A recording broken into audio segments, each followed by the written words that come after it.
नमस्कार, स्वागत है आप सभी का अभिनव भारत इंस्टीट्यूट में। आप सभी का बहुत बहुत स्वागत है। फ्रेंड्स, हम बता दें आपको कि यह वीडियो पॉलिटिकल साइंस का होने वाला है। ठीक है, होने वाला नहीं बल्कि होगा। ठीक है, और यह वीडियो पॉलिटिकल साइंस का सभी एग्ज़ामों के लिए महत्वपूर्ण साबित होगा। यह वीडियो चाहे वह टीजीटी पीजीटी हो, चाहे यूपीएसआई हो, चाहे यूपी सिपाही हो, या एसएससी जीडी या यूपी ट्रिपल एससी की किसी भी वैकेंसी में जहां जीएस या पॉलिटी का रोल है, उन सभी में महत्वपूर्ण साबित होने वाला है।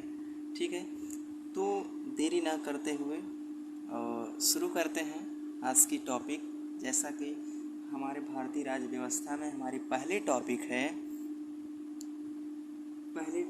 है संवैधानिक विकास। लेकिन उसे शुरू करने से पहले कुछ बातों को हम जान लें कि जैसे संविधान क्या है। ठीक है, भारत का संवैधानिक विकास को समझने से पहले हम समझ लें कि संविधान क्या है। किस बात की हम कर रहे हैं चर्चा? संविधान क्या है। संविधान क्या है? ठीक है, what is constitution? What is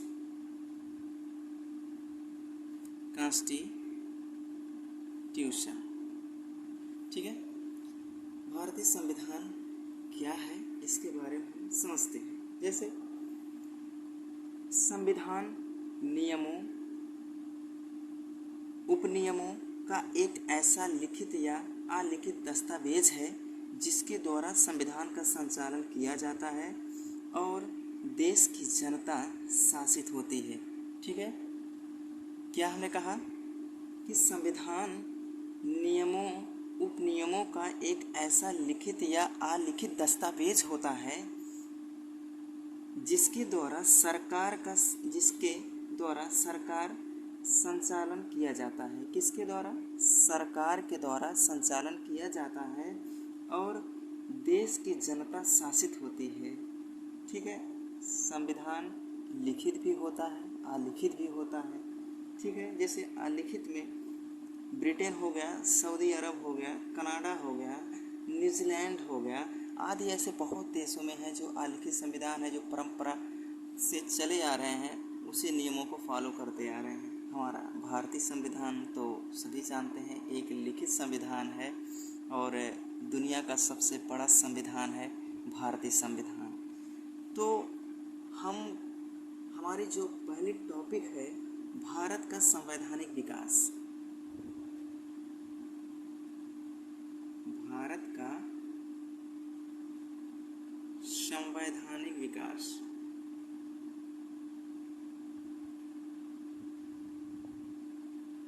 Bharat का संवैधानिक विकास।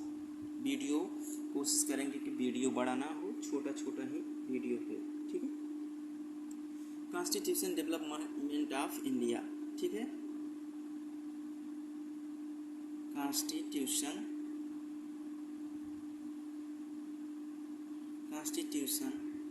डेवलपमेंट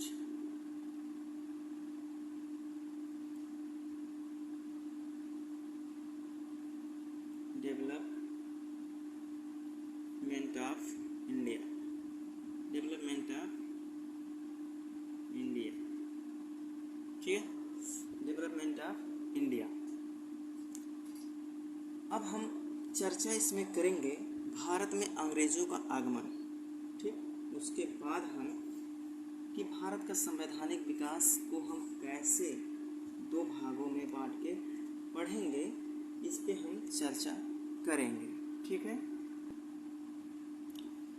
हाँ, तो हमारा पहला टॉपिक जो है भारत का संवैधानिक विकास। ठीक है, भारत के संवैधानिक विकास को हम दो भागों में बांट के पढ़ते हैं। ठीक है, भारत के संवैधानिक विकास को हम दो भागों में बांट के देखते हैं कौन कौन सा पहला पहला है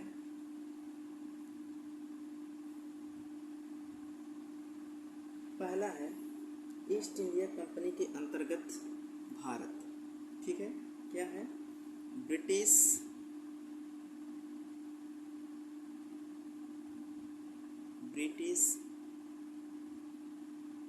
ईस्ट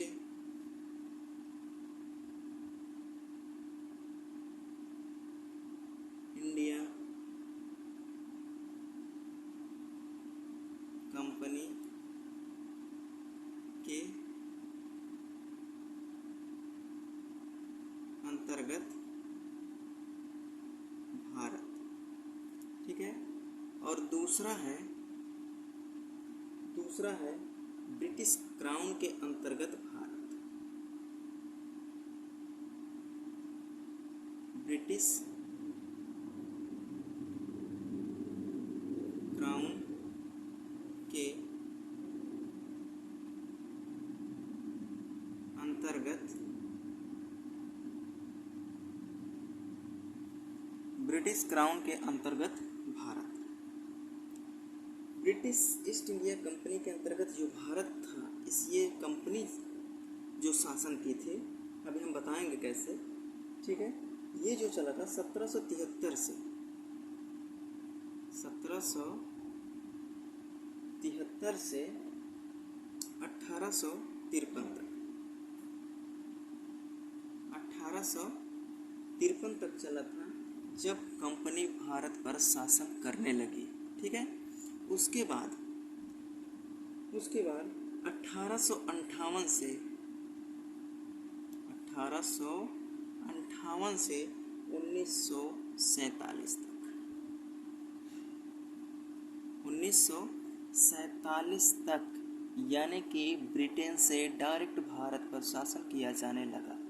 क्या आवश्यकता थी कि भारत का संवैधानिक विकास क्या है कि जो भारत के संवैधानिक विकास को हम दो भागों में बांट कर पढ़ते हैं, या क्या है ब्रिटिश ईस्ट इंडिया कंपनी के अंतर्गत भारत क्या है जो 1773 से 1853 तक चला, और क्या है ब्रिटिश क्राउन के अंतर्गत भारत जो 1858 से 1947 तक चला।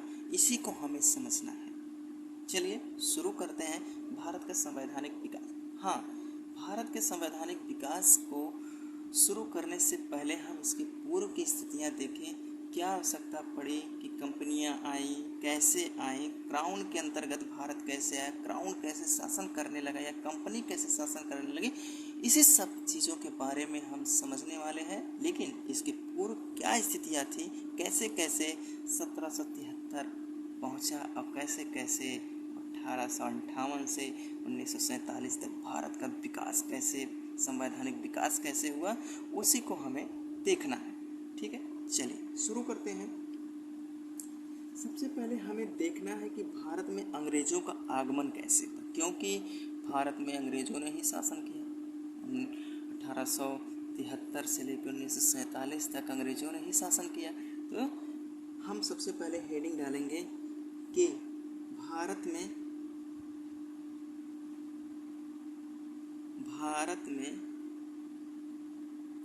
अंग्रेज़ों का आगमन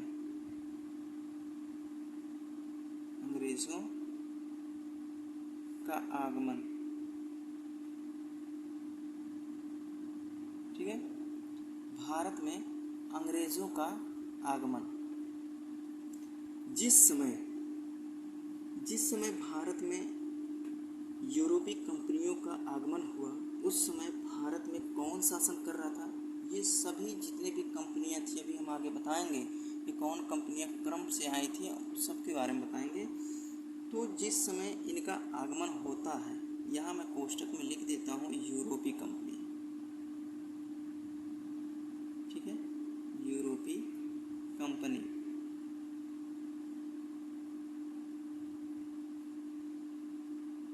ठीक है, यूरोपीय कंपनी।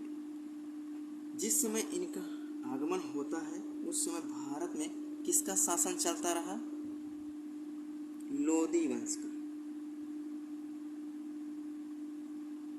ठीक है, लोदी वंश का शासन चल रहा था और शासक कौन था? सिकंदर लोदी।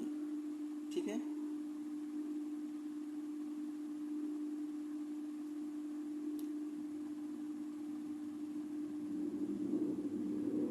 सिकंदर लोदी उस समय शासन कर रहा था।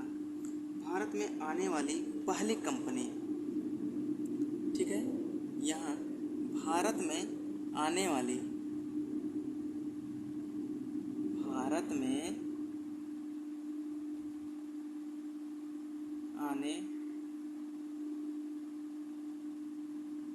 वाली पहली यूरोपीय कंपनी, यूरोपीय पहली यूरोपीय कंपनी, ठीक है, पहली यूरोपीय कंपनी पुर्तगाली थे।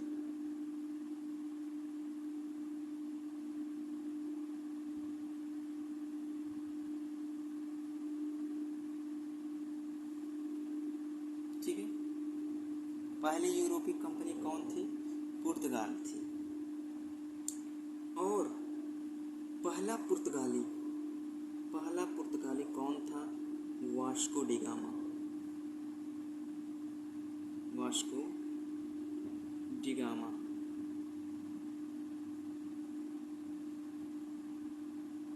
ठीक है। वास्को डी गामा यह पहला पुर्तगाली था जो भारत आया था। कब आया था? यह आया था 1498 ईस्वी में। ठीक है। 1498 ईस्वी में यह भारत आया था। और कहाँ आया था? कालीकट।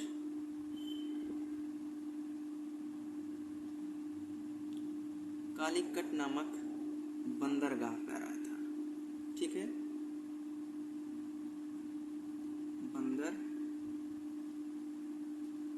बंदरगाह पर आया था। कालीकट कहाँ है? केरल में है। ठीक है। केरल में है ये बंदरगाह। ठीक है। कालीकट नामक बंदरगाह पर आया था वास्को डी गामा। कहाँ आया था? सबसे पहले पहली पुर्तगाली कंपनी भारत में आई थी। और पहला पुर्तगाली कौन था? Vasco D gamma. 1498 ईस्वी में आया था। कहाँ आया था? केरल के कालीकट नामक बंदरगाह पर आया था। ठीक है। और यह किस रास्ते से आया था? यह समुद्री मार्ग से आया था। ठीक है। समुद्री मार्ग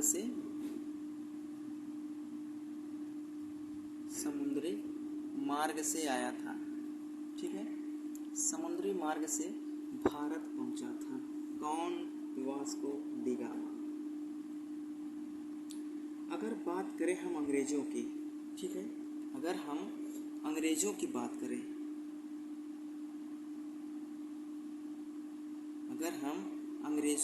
अगर बात करते हैं तो अंग्रेज़ जो है भारत में 1599 में आए थे।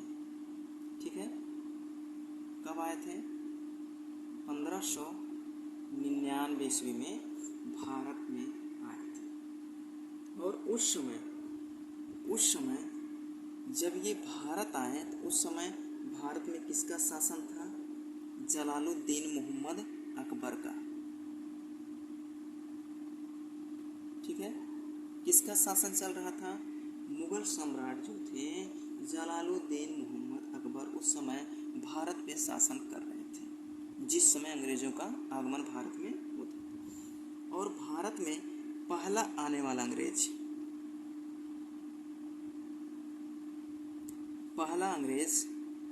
ये सब क्वेश्चन पूछते हैं। पहला अंग्रेज जो था कौन था? जॉन मिल्डन हॉल था। जॉन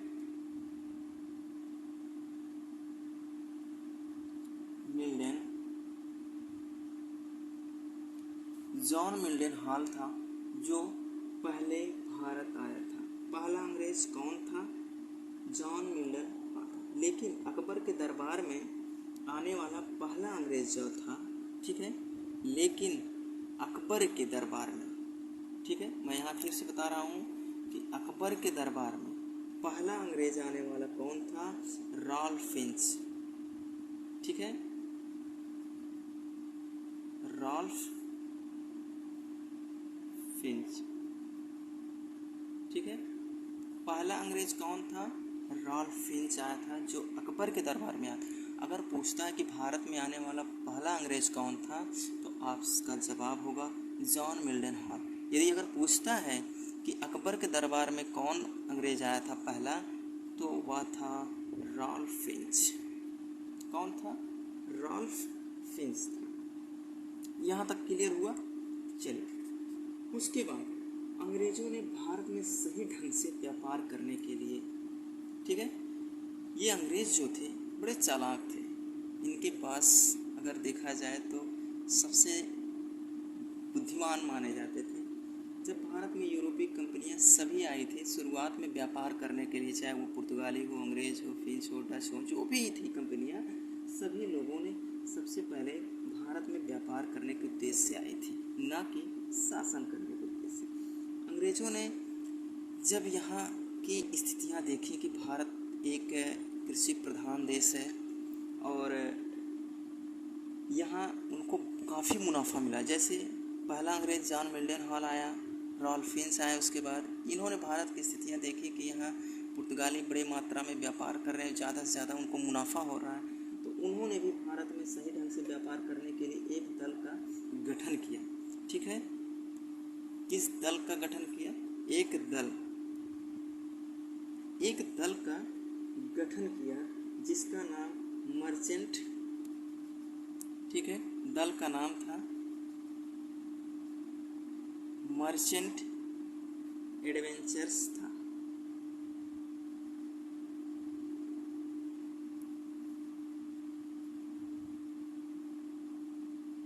ठीक है। इस दल का क्या नाम था?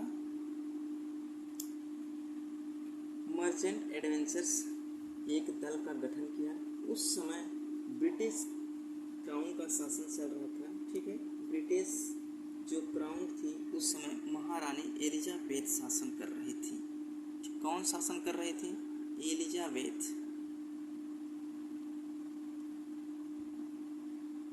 ठीक है। एलिजाबेथ उस समय ब्रिटेन की महारानी थी जो ब्रिटेन पर शासन कर रही थी। एडवेंचर्स नामक दल ने, ठीक है, मर्चेंट एडवेंचर्स नामक दल ने महारानी एलिजाबेथ के पास गया और यह प्रस्ताव रखा कि भारत और भारत जैसे कई पूर्वी देशों में व्यापार करने के लिए उन्होंने उद्देश्य प्रस्ताव रखा। कहाँ? भारत में, भारत जैसे कई पूर्वी देशों में व्यापार करने का उद्देश्य प्रस्ताव करा। व्यापार करने का अधिकार पत्र प्राप्त करने के लिए गए जब वो लोग, तो एक राजलेख के द्वारा, ठीक है,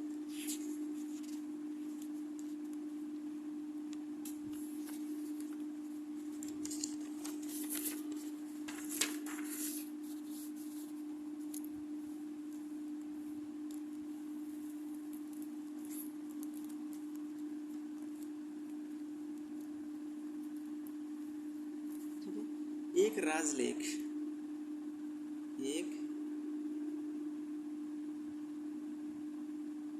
एक राजलेख या चार्टर द्वारा, ठीक है,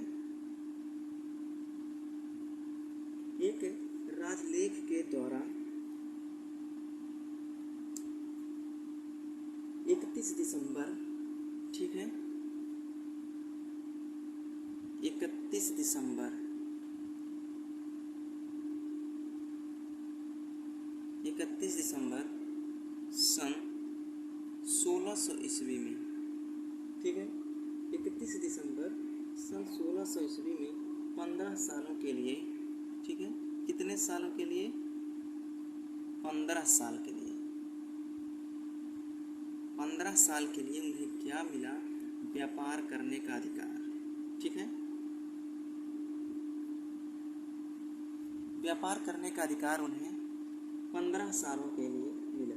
इसी के तहत 31 दिसंबर, ठीक है, इसी के तहत 31 दिसंबर 1600 ईस्वी में, 31 दिसंबर सन 1600 ईस्वी में लंदन में ईस्ट इंडिया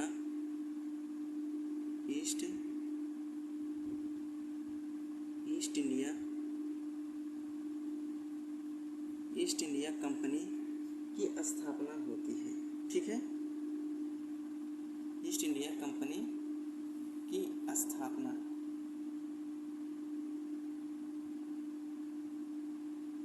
ठीक है कब होती है? जो ब्रिटेन का व्यापारी वर्ग था वह महारानी एलिजाबेथ के पास गया और उन्होंने कहा कि भारत जैसे कई पूर्वी देशों में हमें व्यापार करना है, हमें अधिकार दिया जाए।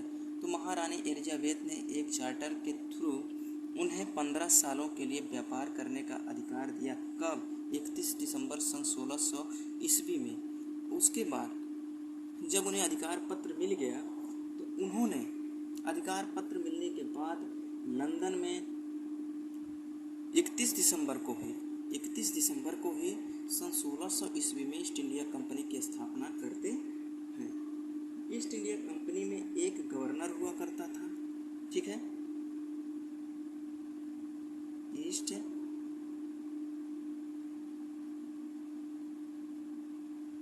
ईस्ट इंडिया कंपनी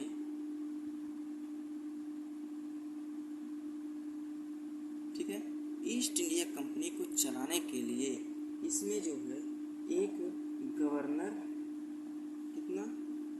एक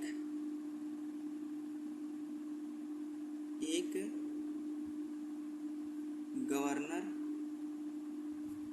और एक उप गवर्नर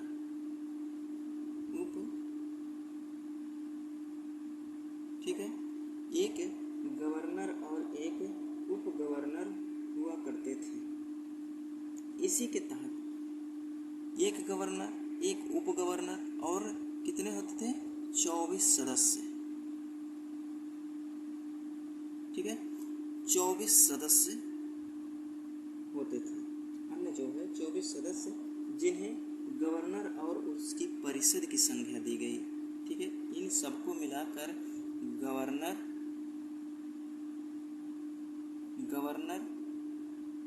या उसकी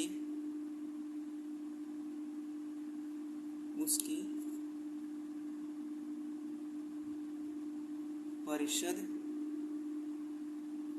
की संज्ञा दी गई। ठीक है, संज्ञा दी गई। गवर्नर, इस कंपनी में एक गवर्नर और एक उप गवर्नर, 24 अन्य सदस्य होते थे जिसे गवर्नर या उसकी परिषद की संज्ञा दी गई। गवर्नर और उसकी परिषद की संज्ञा दी गई। इसी के तहत अंग्रेजों ने अपनी पहली फैक्ट्री 1613 में सूरत में स्थापित करते हैं। अब भारत में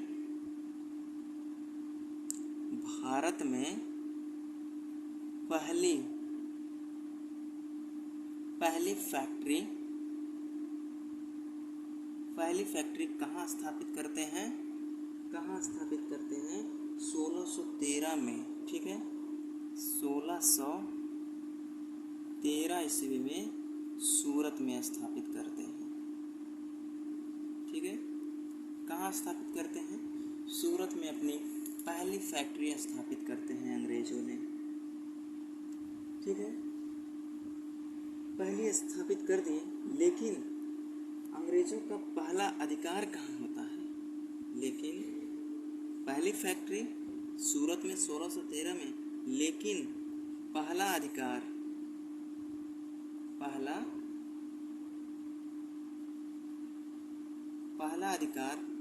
बंगाल पर हुआ था।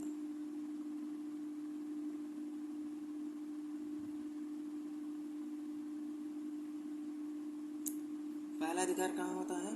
बंगाल पर होता है। परेशान मत होइए, आप सोचेंगे कि पहली फैक्ट्री सूरत में स्थापित होती है तो पहला अधिकार बंगाल पर कैसे होता है, उस पर भी हम चलेंगे। जिस समय ब्रिटिश कंपनी ने अपना व्यापार शुरू किया उस समय ईस्ट इंडिया कंपनी की 3 प्रेसिडेंसी थी। कितनी प्रेसिडेंसी थी? इस समय जब फैक्ट्री इन्होंने जब व्यापार शुरू करते हैं तो उस समय 3 प्रेसिडेंसी थे। कितने थे? 3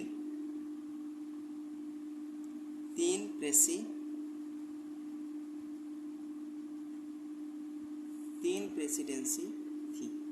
कौन कौन सी थी? पहली बंगाल,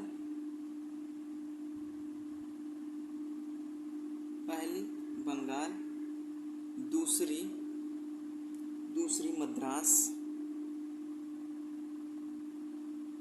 मद्रास और तीसरी जो थी बम्बई। ठीक है, तीसरी कौन थी? बम्बई। ये 3 प्रेसिडेंसी थे। बंगाल मुगल साम्राज्य का एक प्रांत हुआ करता था। अकबर के समय में मुगल साम्राज्य कुल 12 प्रांतों में विभक्त था, लेकिन अकबर के बाद जहांगीर, फिर शाहजहां, ठीक है, शाहजहां के शासनकाल में कुल 19 प्रांत थे। लेकिन औरंगजेब जब आता है, ठीक है, औरंगजेब के समय में कुल 19 प्रांत बीजापुर और गोलकुंडा के मिलाने के बाद सबसे ज़्यादा, ठीक है, बीजापुर और गोलकुंडा का कोई मुगल साम्राज्य जो है वो जीत नहीं पाया था। तो औरंगजेब के समय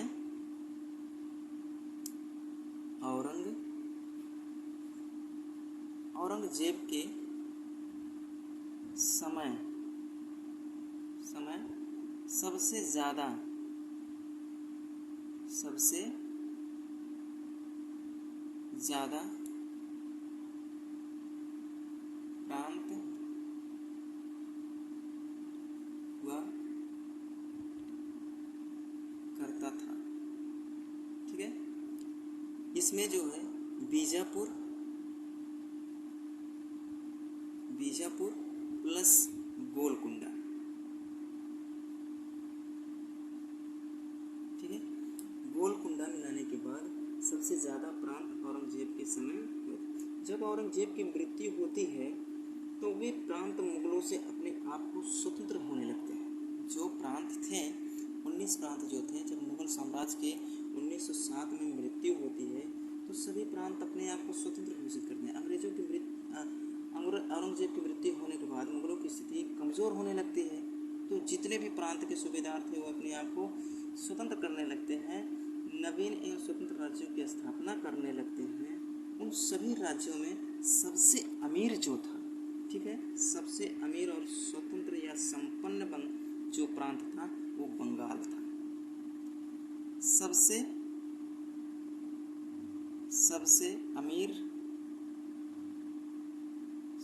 अमीर प्रांत कौन सा था? बंगाल। ठीक है, सबसे अमीर प्रांत कौन था? बंगाल था। यह सभी प्रांतों में सबसे अमीर और संपन्न जो था बंगाल हुआ करता था, और अंग्रेज़ों की नज़र जो है सबसे पहले बंगाल पर पड़ी। अब समझ में आया? हमने कहा कि सूरत में सबसे पहली फैक्ट्री उन्होंने स्थापित किया।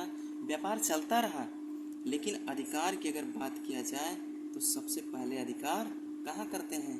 बंगाल पर करते हैं। क्यों?